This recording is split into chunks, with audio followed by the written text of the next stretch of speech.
Hello everyone. The Western platforms and the Western world have come out to say that the Dangote oil refinery is going to change the oil industry across the world. And this appeared in one article on a platform called oilprice.com, which is a major Western platform where news about the oil industry normally appears. And why have they, decided to talk like this? We are going to examine, of course, the article itself.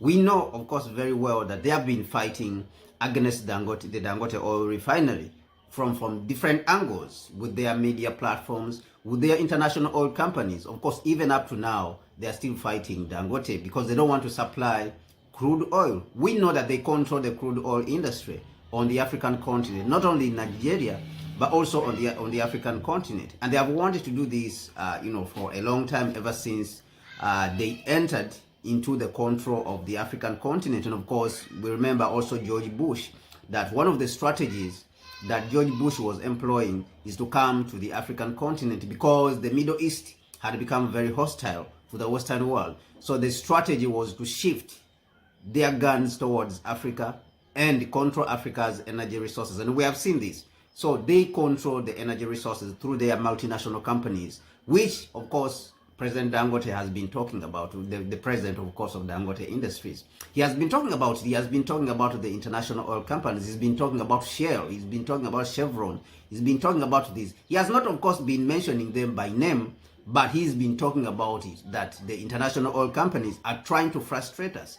And of course, we have covered this story extensively across. Now, let us look at what they are saying. And of course, they have been working with their media platforms, including Bloomberg, Reuters, BBC, and all these to attack this particular infrastructure. Now, this infrastructure is very important to the African continent. Why? Because it sends a clear message. It sends a clearness, a clear message, let me say, that what Africans are lacking is determination or determined leaders, right? It sends a clear message of what can be achieved by Africans ourselves. Because if you look at the Nigerian National Petroleum Corporation or company, it has been having turnovers or revenues of around $36 billion every year. 36 every single year.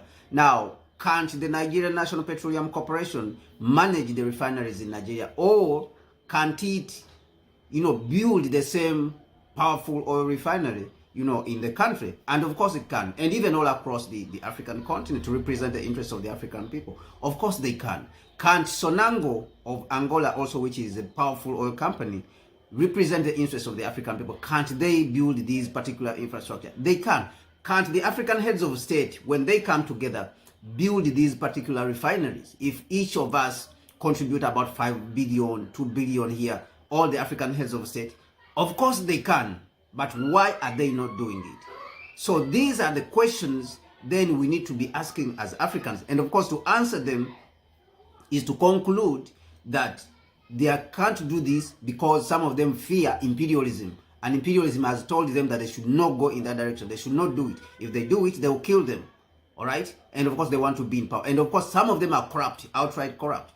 But anyway, this is the problem that we have to solve as Africans. Now, let us go to the article and see what the article is saying on the other side. Now, they are saying that Africa's top refinery could upend global gasoline markets. All right? It could upend global gasoline markets. Basically, what they are saying here is that the Dangote oil refinery could destabilize. All right? Destabilize in a way that they want the status quo. They want only the players who have been there. They want Africa to remain dependent. Basically, that is what they mean. So now they write this because they are worried that this refinery is going to change things. It's going to change the oil industry. And of course, it's not only this platform which has mentioned this, but also we've seen OPEC.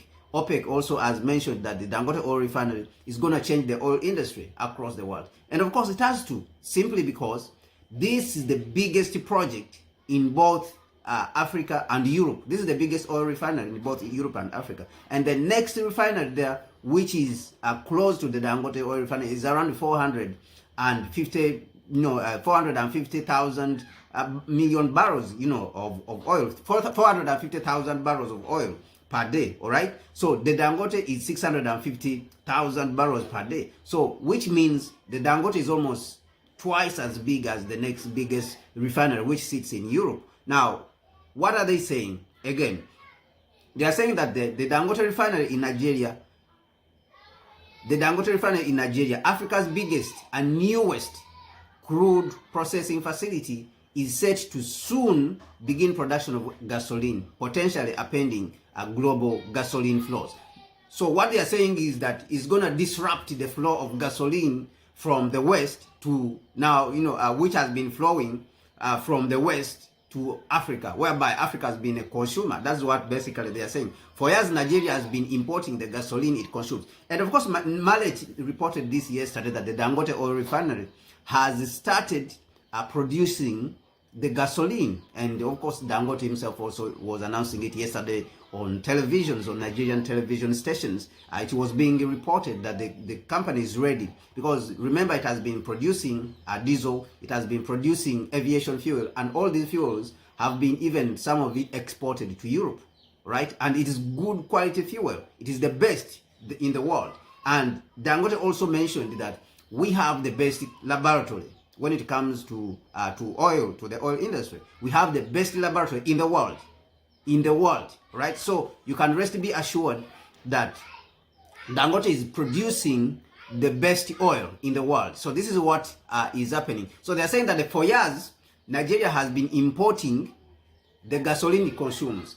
But the newly operational refinery is poised to turn the OPEC's largest African crude oil producer from a gasoline importer to a gasoline exporter, impact fuel market balances, especially in Europe. Of course, the person who's worried the most is Europe.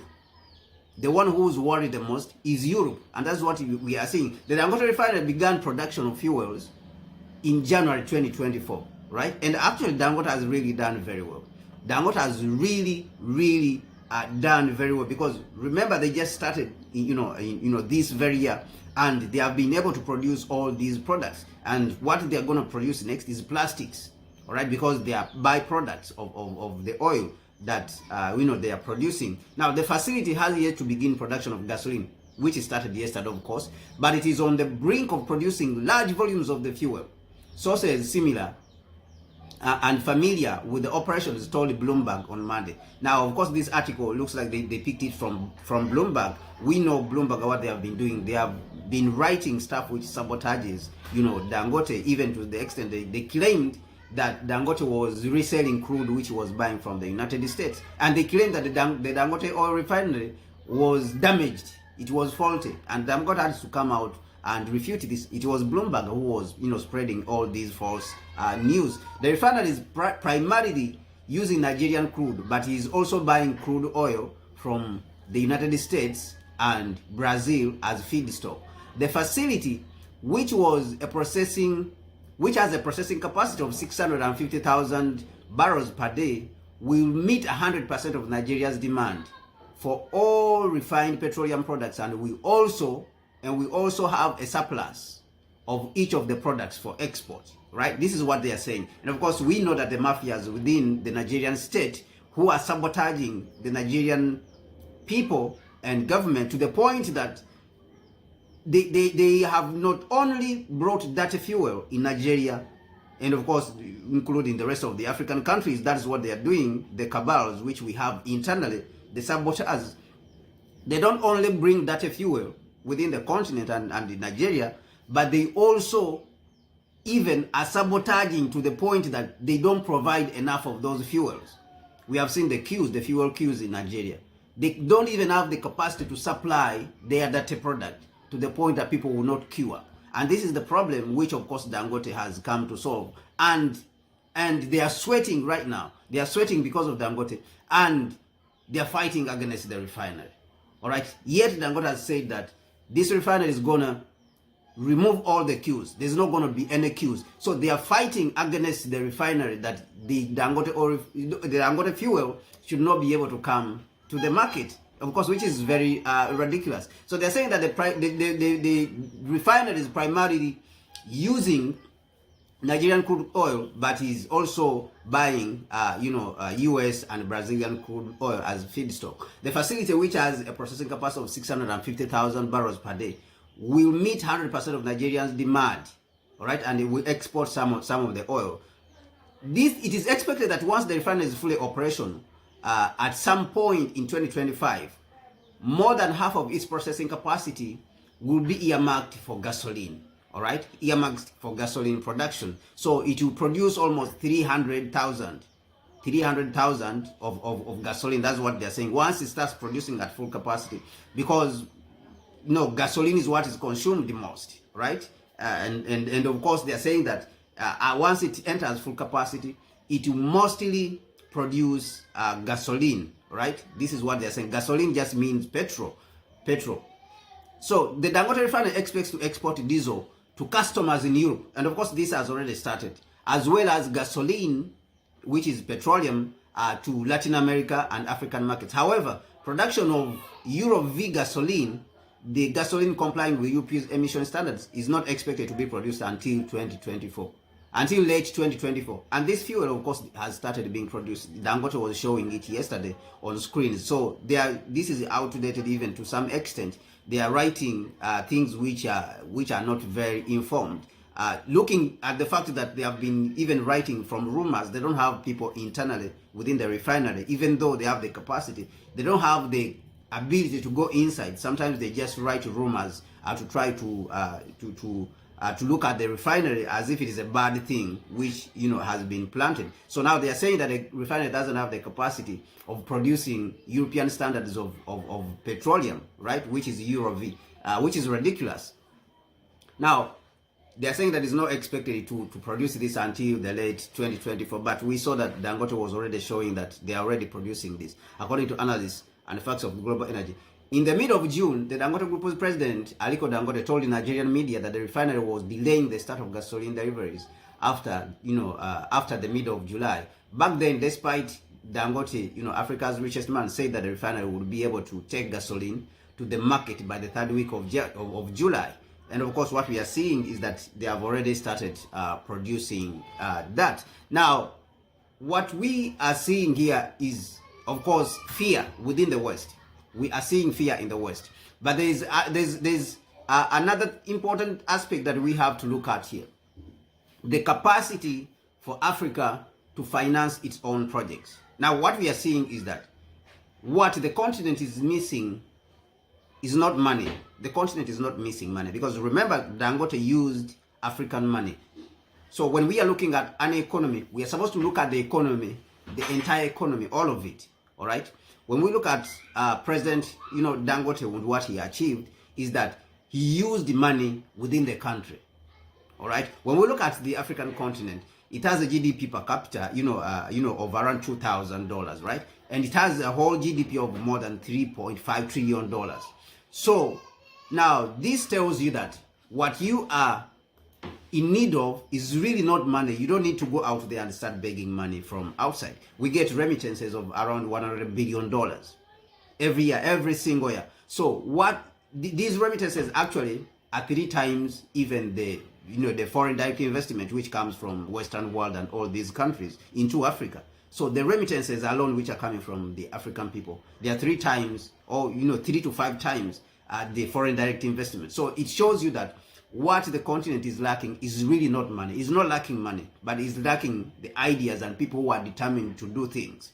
All right, people who are determined to face the challenges and do the things that are supposed to be done. And we saw that Dangote is, regardless of the challenges he's facing internally by the Africans themselves, against the Africans themselves who are sabotaging the infrastructure that is going to benefit the African continent, and also the external parasites who are the imperialists. All right, so he's facing all these challenges. Now, on the African continent, you ask yourself, why are we not building like the gold refineries? Why are we not building the lithium refineries for ourselves so that we can build the batteries here?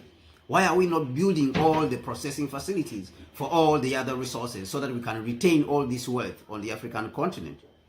And of course, all that has to do with bad leadership that is plaguing the African continent. And therefore, we need to correct the problem of leadership. The neo-colonial system and the neo-colonial heads of state on the African continent have to be removed, have to be overthrown. And whichever way we use to remove these people, we have to find a way. We have to declare this as a problem to the African continent and therefore start acting in that direction. That these are our declared enemies of the African people, and we have to work studiously and relentlessly towards removing these people who are sabotaging the African continent. And of course, they look like us, but they don't represent us. They represent the foreigners. They represent the imperialists. They represent the white people who are always giving them orders from the World Bank and International Monetary Fund. So that is the challenge. But it all starts by us understanding who the enemy is really. And it is those who are in power currently who do not represent the interests of the African people. Thank you so much. My name is Kwame Gonza. Please support the channel and also share it with others. Like the video, support the channel in either way, PayPal, either way, you can support through Super Chat. We would appreciate it. Thank you so much. My name is Kwame Gonza, and this is Connect Africa and Africa Reimagined. See you. Peace.